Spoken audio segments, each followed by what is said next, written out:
Bonjour et bienvenue sur Little Carnivore. On se retrouve aujourd'hui pour parler de l'alimentation de nos chats et aujourd'hui on va faire un décryptage marketing d'une marque que vous connaissez sûrement tous parce que c'est l'une des marques de croquettes sans céréales les plus connues. On va parler d'Origine. Donc j'ai vraiment beaucoup de choses à vous dire sur cette marque en tant que nutritionniste félin et je pense qu'à la grande surprise de beaucoup, ça va pas forcément être très positif. J'ai mon téléphone et on va regarder leur site internet. Alors dans la description, on nous parle d'origine biologiquement appropriée, représente une nouvelle catégorie de nourriture répondant aux besoins biologiques des chats et des chiens, à savoir un régime à base de viande fraîche, variée et riche en protéines. Déjà, moi quand on me parle de biologiquement approprié, tout de suite ça va me rappeler le BARF, puisque le BARF en anglais c'est Biologically Appropriate Raw Food. Viande crue biologiquement appropriée. Là on nous parle aussi de biologiquement approprié, donc on fait une grosse référence au BARF et on parle ensuite de viande fraîche qui probablement fait référence à la viande crue. Origine est riche en inclusion inégalée de volailles élevées en liberté, d'œufs entiers pondus au nid, de poissons sauvages entiers et de viande d'animaux élevés dans des ranchs. Donc on va voir tout ça, mais ça nous promet beaucoup de choses.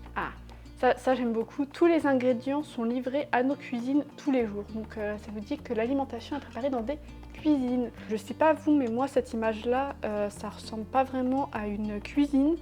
Pour moi ça c'est plutôt une usine, hein. On va pas se mentir, les croquettes c'est pas fabriqué dans des cuisines, c'est fabriqué dans des usines. Quand on vous dit cuisine, ça vous rappelle la cuisine de chez vous, ça vous rappelle une alimentation maison. On est sur du beau marketing. Et après bien sûr il faut aussi se dire que c'est une marque qui est canadienne et ça c'est quelque chose qui est important à noter parce que la législation pour le pet food et même pour l'alimentation en général, même pour les humains, il y a des grosses différences. Les législations en Europe sont beaucoup plus strictes que les législations au Canada ou aux États-Unis. Moi, si je devais donner une alimentation industrielle, je préférais quand même une alimentation industrielle qui est faite en Europe. Alors, on va passer directement à les aliments. On va commencer avec leur produit le plus connu, c'est Cat and Kitten. Toujours, on dit biologically appropriate pour tous les âges.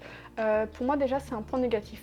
Soit tu fais des croquettes chatons, soit tu fais des croquettes chats adultes, mais les chatons ont des besoins qui sont plus élevés en certains minéraux. Et pour un chat adulte, continuer à avoir autant de minéraux, ça va pas forcément être bénéfique, voire même sur des chats encore plus âgés, ça peut ne pas être bon pour leur santé. En Europe, la législation nous dit bien que des croquettes pour chats adultes et pour chatons, en fait c'est des croquettes pour chatons. On nous dit 80% portions de volaille, poissons et œufs, 15% légumes, fruits et plantes officinales, 0% céréales, pommes de terre, tapioca, concentré de protéines végétales. Alors ils nous disent que contiennent 40% de protéines et 19% de glucides à faible indice glycémique, 2/3 de viande fraîche, réfrigérée ou crue, donc, ou congelée, y compris les 10 premiers ingrédients. Les proportions Whole-Prêt, alors là, Whole-Prêt, on continue toujours sur le marketing de l'alimentation crue, nourrissant de viande d'abat et de cartilage frais. Le Whole-Prêt, c'est pas vraiment ça serait plutôt du pré-modèle qui est à base donc, de viande d'abat et d'os charnus. Le Whole-Prêt, c'est vraiment donner des proies entières, donc donner des souris et des poussins. Ça m'étonnerait qu'il y ait des souris et des poussins entiers dans ces croquettes. Et surtout, la partie importante du Whole-Prêt, c'est justement que l'animal est entier et n'a pas été transformé. Donc je vois pas comment on peut avoir des croquettes Whole-Prêt, puisque les croquettes, c'est un aliment qui est ultra transformé. Moi, ce que je me demande, c'est comment des croquettes peuvent être biologiquement appropriées, puisque le nutriment le plus important, ça reste l'eau. Dans les croquettes, il n'y a jamais plus de 10% d'humidité. Un chat qui mange des croquettes ne sera pas aussi hydraté qu'un chat qui mange une alimentation humide. Donc déjà là, moi je vois la biologie du chat qui n'est pas respectée. Et une autre chose très intéressante, on nous dit seulement 3 suppléments, le zinc, le cuivre et la choline. Parce que dans la nature, les suppléments synthétiques n'existent pas. Moi je dirais dans la nature les croquettes n'existent pas non plus. Donc quitte à faire des croquettes, autant mettre des suppléments pour qu'elles soient équilibrées. Et si on regarde la liste des ingrédients, on va aussi parler beaucoup de viande de poulet fraîche, viande de dinde fraîche, œuf entier frais. On a beaucoup de frais, mais au final, c'est pas forcément mieux d'avoir du frais que du déshydraté, tout simplement parce que tout va être déshydraté dans la croquette. Donc quand on vous dit qu'il y a 18% de poulet frais, en fait dans la croquette au final, il va rester 70% de ces 18%, puisque le reste c'est de l'eau qui va disparaître dans le processus de fabrication des croquettes. Mettre du frais, ça vous donne l'impression qu'il y a énormément de produits animaux dans les croquettes, mais en fait il faut penser qu'il va y avoir 70% qui vont s'évaporer. On fait ce qu'il y a du ingredient splitting, donc les ingrédients sont divisés en plein de petits pourcents pour vous donner l'impression qu'il y a énormément de viande alors qu'au final c'est des tout petits pourcents. Par exemple, le foie de dinde frais, c'est 4%. Et comme c'est frais, il faut enlever à peu près 70-80%. Une fois que la croquette est fabriquée, il vous reste pratiquement plus rien de dinde. Viande de poulet et viande de dinde, il me semble que dans leur nouvelle recette, ils ont juste mis poulet frais et dinde fraîche, tout simplement parce qu'ils n'ont pas le droit d'appeler ça de la viande, parce que dans la législation européenne, pour que ça soit de la viande, il faut que ça soit vraiment du muscle pur et non pas de VSM. La VSM, c'est de la viande séparée mécaniquement et c'est ce qui se retrouve dans les croquettes. Il n'y a jamais de viande dans les croquettes à proprement parler. Aux États-Unis, ils ont le droit d'appeler de la VSM de la viande. C'est encore une différence de législation. On n'est pas du tout sur des filets de poulet. Ça n'existe tout simplement pas dans les croquettes. Ce que je trouve très marrant aussi dans cette liste d'ingrédients, c'est qu'on a des pourcentages partout. Sauf quand on arrive aux lentilles, pois verts, lentilles vertes, pois chiches, pois jaunes, fibres de lentilles, haricots pinto, haricots ronds blancs. Ça fait beaucoup de légumineuses, sachant que dans les compositions, les ingrédients sont toujours affichés dans l'ordre. Ça veut dire qu'ils sont tous entre 1 et 3%. Et ces ingrédients sont sûrement ajoutés déshydratés, ce qui veut dire qu'on n'a pas les histoires de 70% qui s'enlèvent. Et donc là, on a 8 ingrédients, donc on a entre 24% ou 8% de légumineuses.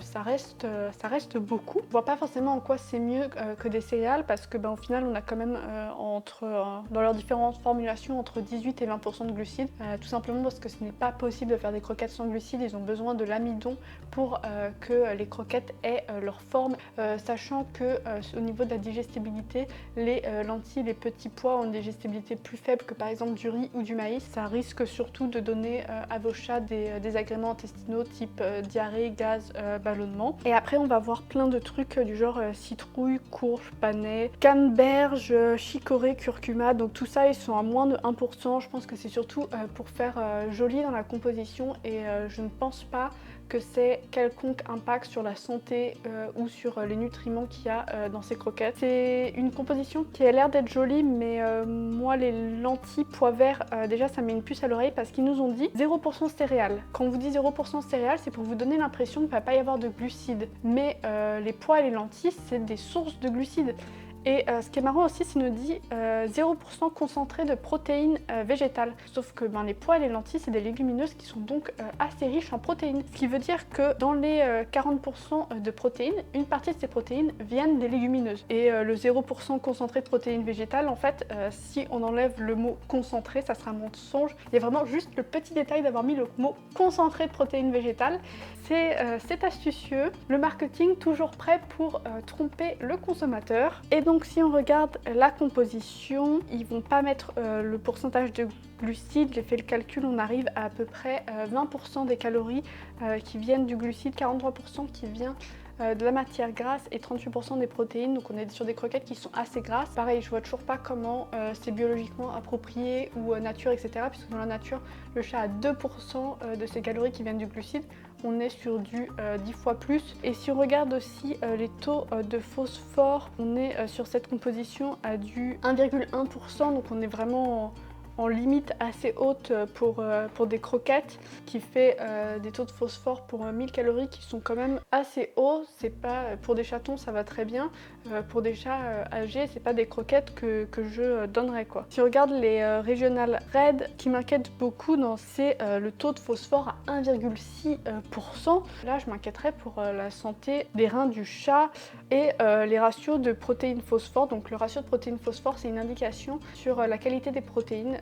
Plus le ratio va être faible, plus ça veut dire qu'il va y avoir des carcasses dans l'alimentation, et plus ce ratio va être élevé, plus ça veut dire qu'il va y avoir des filets dans l'alimentation. Et là sur cette référence on est à 25, donc là on est sur du assez bas. C'est des croquettes qui utilisent des carcasses et non pas de la viande. Et si on regarde la référence Six Fish, donc c'est une référence avec que du poisson, moi ça m'inquiète un peu des alimentations à base uniquement de poisson, qui en plus vous dites qu'il n'y a pas d'additifs ajoutés. Et on sait que lorsqu'un chat a une alimentation à base de poisson, il va plus être capable de synthétiser la vitamine K. Soit ils mentent et ils ajoutent de la vitamine K, soit ils n'ajoutent pas de vitamine K. Et là, les croquettes, elles sont potentiellement dangereuses. Avec une alimentation qui est à base que de poisson, on a presque trop d'oméga 3. On a un ratio oméga 3, oméga 6 de 1, c'est un ratio, c'est mieux s'il descend pas en dessous de 2. On a toujours des gros taux de phosphore à 1,3%. Pour les additifs, si on regarde des revendeurs français comme Maxiso, la liste va pas être exactement la même. On va avoir toute une longue liste d'additifs, vitamine A, vitamine D, vitamine E, etc. Ce qui n'a rien d'étonnant, les croquettes sans ces additifs, ça n'existe tout simplement pas. Le processus d'extrusion va détruire beaucoup de ces nutriments qu'il faut donc rajouter, en particulier par exemple la vitamine B1 ou même la taurine. Et en fait, tout simplement, l'astuce, c'est que beaucoup de ces additifs, c'est pas obligatoire de les mentionner sur les fiches produits. Et je pense que c'est ce qui se passe sur leur site internet. Ils jouent avec la législation en disant on n'ajoute rien, puisqu'ils sont pas obligés de les mentionner, sauf que quand on regarde leurs fiches produits européennes, il y a soudainement plus d'additifs. Donc encore un autre mensonge. Et en parlant de mensonges, comment ne pas parler de ce procès qui a été fait en 2020 contre les marques championnes pet food, puisque ils disent donc bien sur leur site internet qu'ils utilisent des volailles élevées en plein air, du poisson sauvage, etc. Sauf que en fait dans le procès ça a été dit que c'est un mensonge, c'est des volailles qui sont élevées en batterie. Pareil, c'est pas du poisson sauvage, et il y a eu un autre procès qui a été fait contre cette marque qui les accusait d'avoir des niveaux de minéraux lourds type mercure, cadmium, arsenic et plomb trop élevés dans leurs croquettes. Ils se sont défendus en disant que c'était plus bas que les législations. Donc ça, c'est un procès qu'ils ont gagné. Personnellement, ça m'inquiéterait de donner à mes animaux des croquettes qui ont été accusées d'avoir des niveaux de minéraux toxiques trop élevés. C'est pour moi une autre raison de ne pas donner d'alimentation industrielle en général. Et pour continuer toujours sur ce marketing qui est très barf et alimentation crue, il faut vraiment regarder les publicités qu'ils font actuellement sur les réseaux sociaux qui contiennent des gamelles qui ressemblent beaucoup à des gamelles d'alimentation crue, à ce que je pourrais donner à mes chats. Bien sûr, ces gamelles, ils oublient de mettre leurs 15 à 20% de lentilles. C'est sûr que ça ferait nettement moins joli sur les photos. Et ça, c'est quelque chose qui est illégal en Europe parce que il n'y a pas des cuisses de poulet, il n'y a pas des poissons entiers.